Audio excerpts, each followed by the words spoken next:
Hi, my name's Cayman with S&B, and today we just did an install on a 24X. We put our 40-gallon fuel tank on this awesome van. I'm gonna get the van up in the air and show you kind of what we had to do to make the 40-gallon fuel tank work, because it wasn't just a straight plug and play.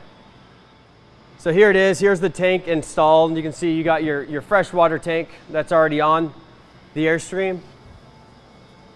And to show you what we had to change and what we had to do to make this work, first, this is the big tray that holds your fresh water tank.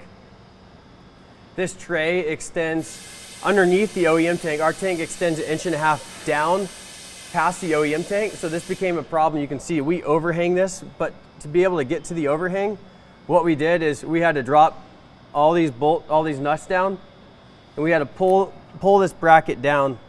And so once we got the bracket pulled down, then we put the tank in, then we suck this bracket back up. But you can see this is still touching the underside of the tank, so it's gonna be a good idea to notch this out here, or at least put some rubber to make sure that doesn't rub through. And secondly, we'll go to the back of the tank. So here you got your plumbing. If you look up here, this bracket is connected to the cross member. We had to just, I think it was a 10 mil socket, and just lower this one notch.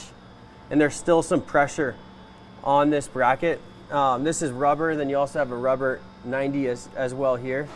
So that's gonna be okay.